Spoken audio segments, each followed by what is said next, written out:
Hello, everybody, and welcome back to Dear Daughter, a podcast about womanhood, spirituality, and the daughter experience.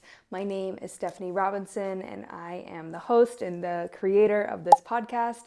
And I am so excited for this second episode as I will be diving into my journal from a year and a half ago, back in 2024.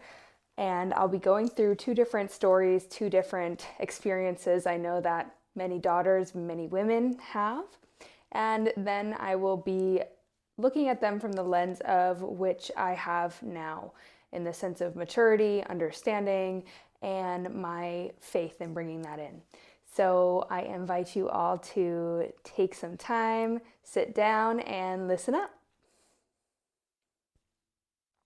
So I'm going to read a excerpt from a journal that I wrote. So a little bit about me and my journaling. I love it. I am a big journaler, and oh, this is my cat Johnny. If you're watching the video of the podcast, he is hungry, but it is not food time, so he will have to wait.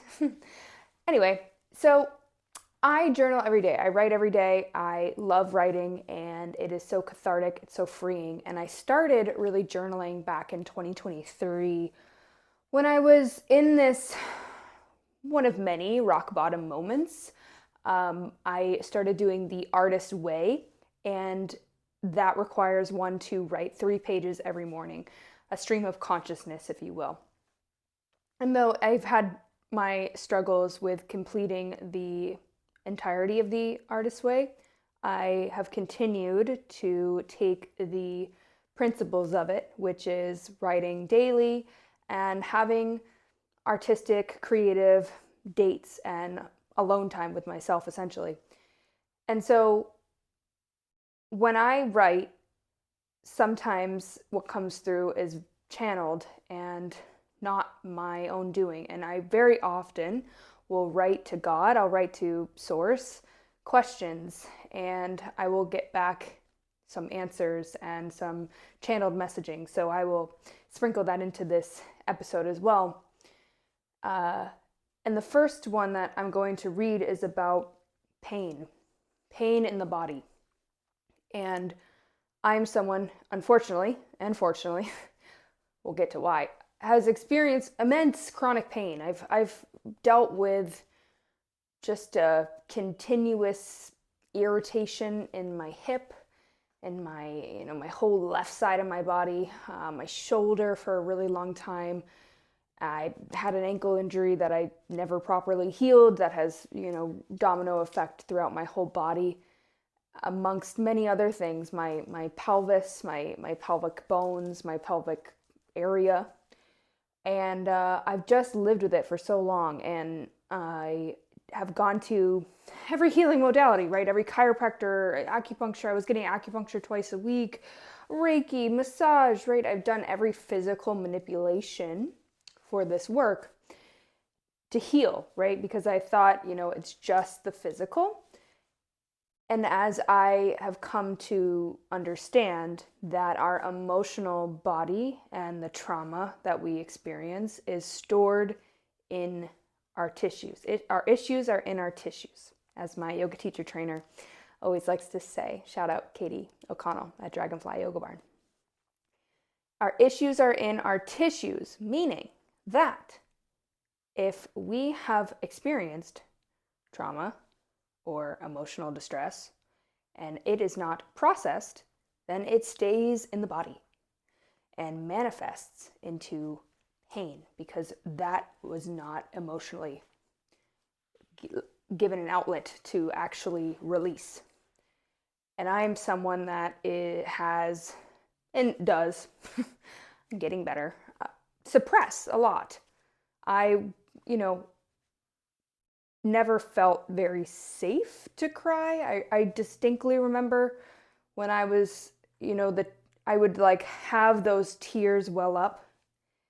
And I remember the time when I finally was able to shut it off, right? That pain in my throat. I was able to shut it off and not feel that pain. I remember I got that down. I was like, okay, I'm good. I got this. Like I can't, I don't have to cry. I don't have to show that vulnerability and sadness.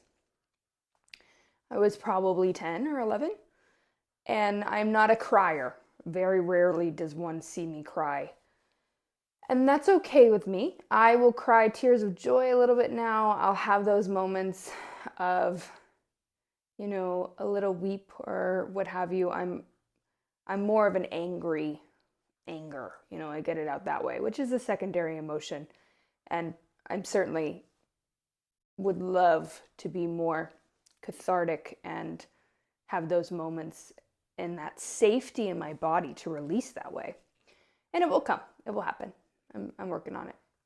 I digress. Which I will reflect on here, but so much of the pain I've experienced is the pain in my mind. And so direct correlation, right? They're not separate. And so I'm going to read this, and then I'm going to give what I know now and my holistic approach to just the body and the mind. So this was on March 9th of 2024. The aches and the pains of my body are a direct reflection of the aches and the pains of my mind. I am worried about injuring myself. I am holding myself back. It puts me into fear, inherently, that I will hurt my wrist, my knee, my ankle, my shoulder, my back, my neck. It's just not okay. And it hasn't been for a really long time. And these parts of my body that haven't been addressed now, I'm seeing the light. I'm seeing things clearly. Every time I do shrooms, this is the message the body tells me. It affects my face, how I look, my lower back. It feels so hopeless. But that is why it's happening in my mind. And that is only in my mind. God performs miracles to those who ask. God, please heal my body. This pain prevents me from seeing you.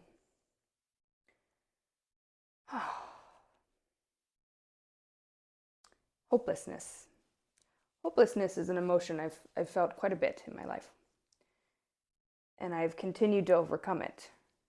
And I think the most important part about this is the very end, and that is recognizing that I am powerless over this pain, that no human aid is able to help me, and that I need to go to God now. And also recognizing that in order for me to have that connection with a higher power, that it requires me to be pain-free. Why? Because my channels are blocked, right? So let's talk about the mind. Let's see. The aches and the pain of my body are a direct reflection of the aches and the pain of my mind. Okay, this was about 3 months before I started my meditation practice. Now, I have spent a decade trying to meditate. And it wasn't until I decided to invest in a program that trains you how to meditate. It's called Ziva Meditation Method. It's phenomenal. Very simple. And I would say pretty easy when you get into it. But you have to invest in something. You have to learn. It's a skill. It's like reading and writing. Any other skill that we have to have a mentor, we have to practice, we have to train. And so this was prior to that. So I was leading up to knowing that, and it was a long time coming, that I needed to just, meditation was my answer for a lot of my problems. I bring this up because once I started meditating, I stopped having these thoughts and this pain. Reading my wrist, my knee, my shoulder, all of that went away. And not being in the fear that I would hurt myself. I am a very, I love to exercise. I like intense workouts. I love boot camp and HIIT, and I love that. I love that stuff. And I remember for a lot of my 20s, I would avoid that, and I would just do yoga and not really go to the gym in that way and not engage in those types of classes too much because I was worried about hurting myself. And to like be where I'm at now and know that I don't really wake up in pain, and if I do, I have ways of handling it. And I think the broader message here is just the ability to see the mental connection to the pain in my body. And I'm now acutely aware of that when I am not in my consistent meditation practice, which means that I'm sitting and meditating twice a day, every day, consistently. Morning is not enough. I need 2 sits. And if I'm not doing that, then I'm typically avoiding something. And I will just be in my pain, and I won't sit with my body. In the same breath, the idea that I need to be physically manipulated in a chiropractor or have needles put into me or massage, whatever. If I just lay down with my hand on my body, it will start to shift and change and drastically feel better. And I think that the body just wants attention, like any other part of ourselves. And I understand that I talked about shrooms, which is, in my opinion, a medicine. It's a medicine that I have dabbled with for years, on and off, and it's changed me. It changed in the, I don't know what I would do without them. And so when I talk to people who haven't done them, I see a big disconnect. And that's their journey. My journey, I did them when I was 17 years old, and it changed me for the better. I needed that so badly. And back to the body. I used to be, when I was in high school, like many women, just so engulfed in my presence, in my look. I would tan and go to the gym for hours and just like call myself fat and like make sure I could see my ribs and my thigh gap and obsess over, emaciated models and just think about my body, right? Because we grow up with, our mothers who grew up in the 90s and the 80s and just were fed that, and then they think that's right, and we have the magazines around us, and that's just the way it is.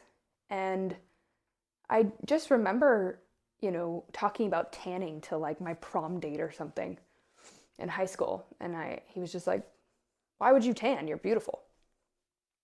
And I just remember looking at him like, how there's no possible way that I am naturally good enough. I would always need a sort of enhancement to be worthy of being in space. And, the idea that, being beautiful was not enough and that it always needed to be more, which is, I think, a fundamental part of the female experience and what we are fed and what businesses, capitalism makes billions of dollars off of, right? And so this pain prevents me from seeing you. What does that mean when I'm talking to God?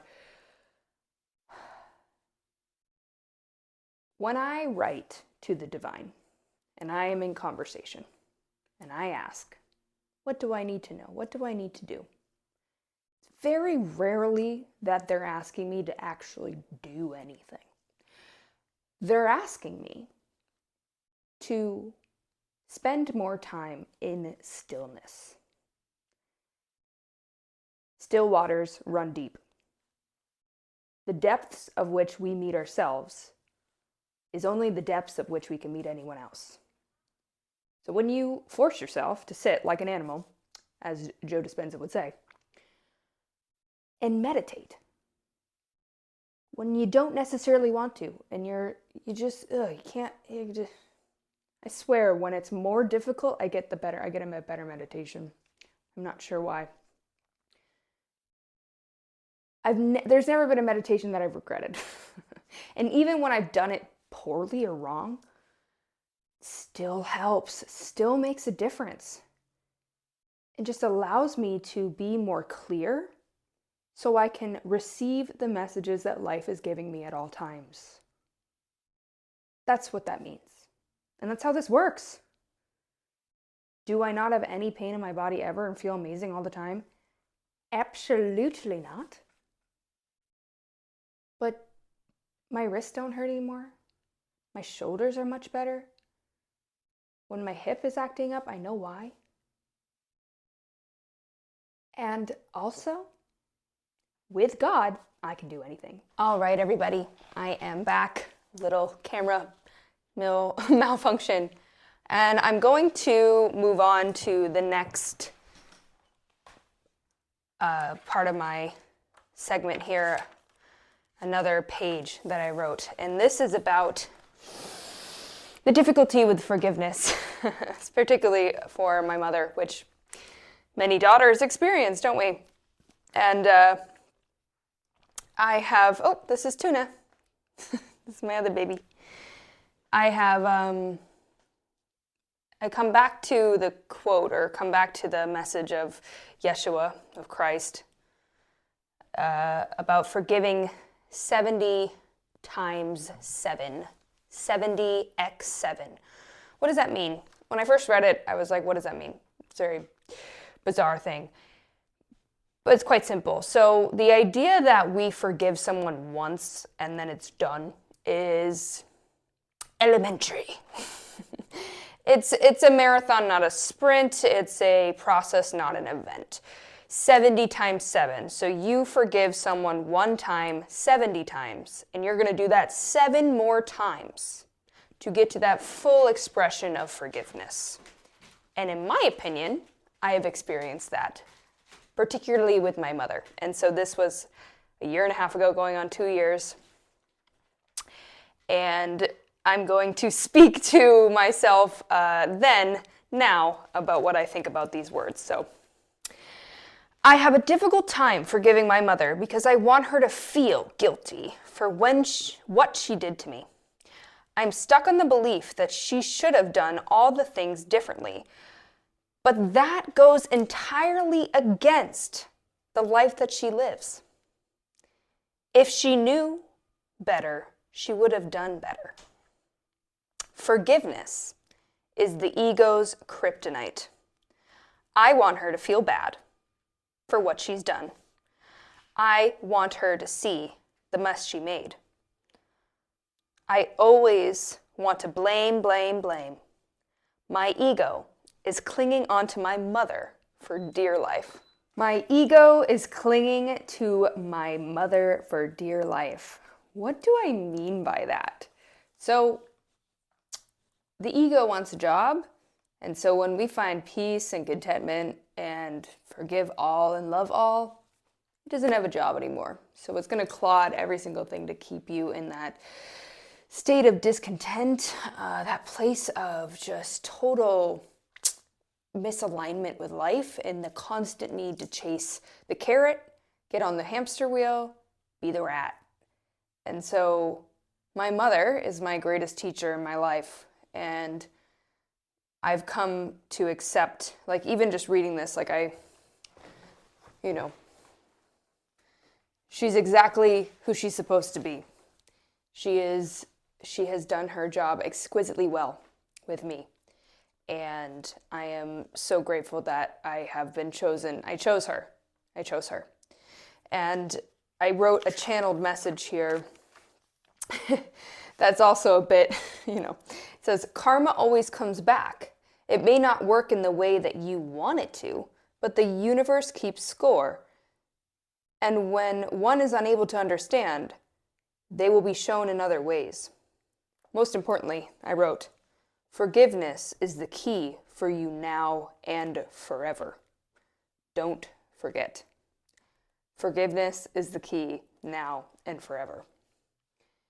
And I have these waves, almost like these waves of grief with my upbringing and my parents and what I know now and what I deem as what I would need and want. But there has been such a joy in reparenting myself and knowing myself on that level. And I would have never, if I had a normal life, if I had a normal way of being raised, if I never had any issues or, if I never experienced the things that I have, then I wouldn't have ever met myself the depths of which I have. I would have never entered the rooms of 12-step and received the incredible care and wisdom and self-inquiry that is required when you admit that you're powerless over anything, especially in addiction to, many varieties. I like to say I'm an addict of many varieties. And, I think there's such a misunderstanding of 12-step, right? One thinks that they must be a raging alcoholic that can't, get it together or, a drug addict or whatever. And that's true, right? That's certainly what it's there for. But it's also for people like me who, which I believe that I was born an addict.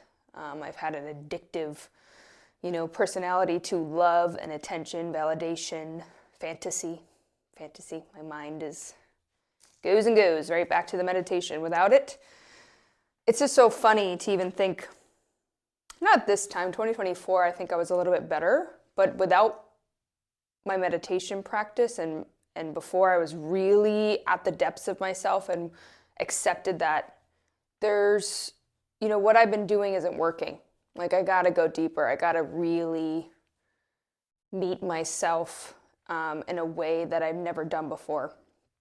And to think about how my mind used to play these scenarios and fantasies all day long.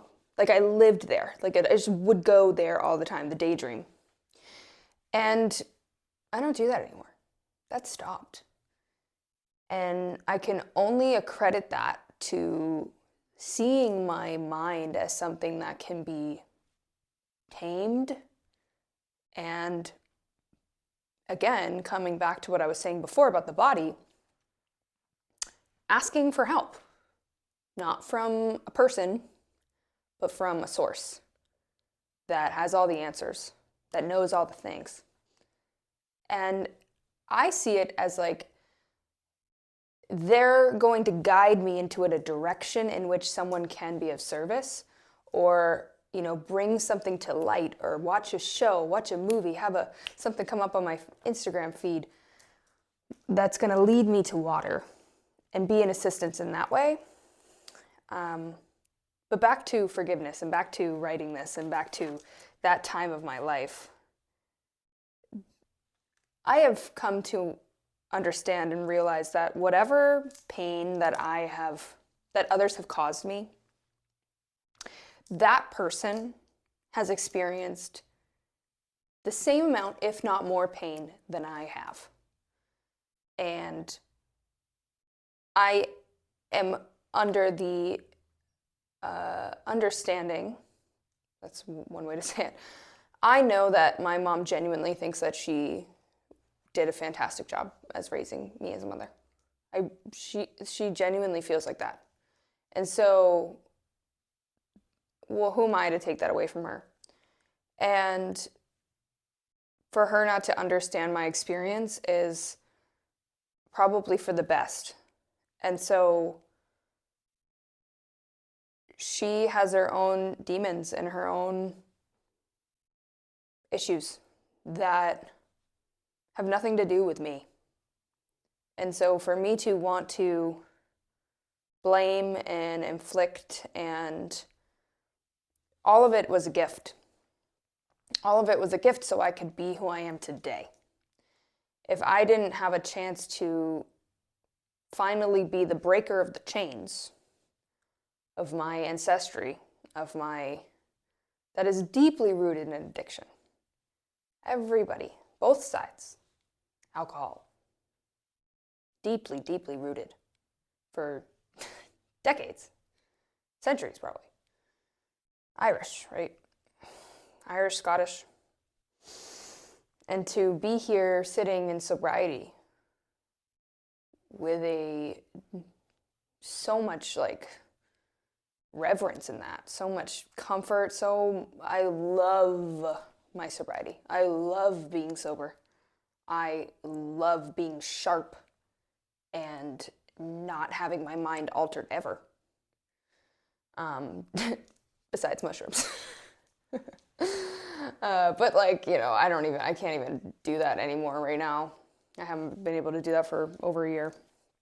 And that's because I just like being aware, and I can get to deeper states through a meditation practice, right? And so I think I would have never gotten here if I wasn't met with being an alcoholic, right? Having excessive binge drinking by the time I was, 16.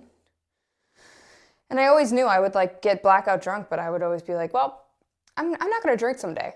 Like I always knew that about myself. And it's because I just didn't know what else to do. And I saw it around me all the time, right? Parties, drinking every weekend, right? That was just my norm. I didn't know a life without it. And so the blame, there gets to a point where like yes, we can see our childhood and understand that much of our neuroses and tendencies and addictions and behaviors come from it. But it's also just like, well, you get to take responsibility of your life, right? When we forgive, it's not necessarily for the other person. You're forgiving so you can have peace and see them for who they are, love them for who they are, know that they genuinely tried their best, genuinely. And even though from your lens you can pick out every single thing that they did wrong, which I love to do. I mean, my analytical hyper fixation, hyper awareness, hyper vigilance, which comes from being in those type of environments. But like there comes a point where you got to just put it down, right? Because what am I carrying it for? What would her understanding and acceptance, that would just give me validation, right? I need to be validated for my experience. I don't need that. I don't care anymore. It's behind me. And at the end of the day, she loves me immensely and shows me in ways that she can. And for that, I am grateful. I'm so grateful she's in my life. I'm so grateful that I have been able to develop boundaries with her and we have a respect for one another. And I live my life in a way that, there's things that I don't do with my family. But at the end of the day, I love them and that's all I can ask for. And so I think when I want to blame and I want this sort of responsibility, what this channeled message is saying, like the universe keeps score. And when you don't understand, like it will show it in other ways, meaning it's not your job. You can't play God trying to get somebody to, repent or recognize or whatever. Like, you're not that person. First of all, They have to do that on their own if they want to. And why do you think that you can control anything or anyone, right? The universe keeps score. The universe has its own way of moving the energy, of bringing life's lessons to light. So you don't have to do it. What a relief. What a relief to not be responsible in that way. And so I have a beautiful prayer that I share with many. It's called the Ho'oponopono prayer. Actually, Ho'oponopono, if you want to spell it out. And it's, I'm sorry, please forgive me, thank you, I love you. I've sang it to many of you, you're probably watching this. I'm sorry, please forgive me, thank you, I love you. Those 4 phrases, ego hates those 4 phrases. And so I have said those 4 phrases in a variety of ways, right? I'm sorry that I've done this. Thank you for doing this. I love you. Please forgive me, etc. And I've done that for my mother 70 times 7, and it works. And I've done it for my neighbor, and I've done it for an ex-boyfriend, and I've done it for ex-friends, and I've done it for anybody in my life that has caused me harm. I have said, I'm sorry, because I know my percentage here. I know that I've done something, even if it's 3% of the actions that were bestowed on me, or put myself in situations in which that would happen. And so, and again, back to like, this forgiveness is for me. It's not for them. But it changes the energy between that often is like stagnant or just like so painful in the heart. And so being able to accept that and just say, you know what, I'm going to forgive everyone. No one's off limits. And that's kind of the point. You can't really just say, well, I'm going to love everyone besides, my mom. It's like, it doesn't work that way. It has to be everybody. And that doesn't mean that you need to talk to them. That doesn't mean you need to have a relationship with them. But there does need to be a sense of forgiveness. There has to be a sense of acceptance. Whatever happened. And you forgiving them is a sign to the universe that you are moving on. I don't need to keep this in my life anymore. The past is the past. This is over. Thank you for the lesson. Namaste. So that's what I would say to this chickie right here. And she's so aware that the ego just loves this. The ego wants to be angry and have a vengeance and have a villain, right? Just feels good. But God wants peace, love, and harmony. And I want to be right with God. So if I'm not right with God, if I'm not getting closer to God, if I'm angry with people, if I'm doing anything other than being in a loving presence and of service, then I am pushing myself further away from God. And so I don't want to do that. So that allows me to be in a state of forgiveness. 70 times 7. Takes time, but I'm willing to do it again and again until it sticks.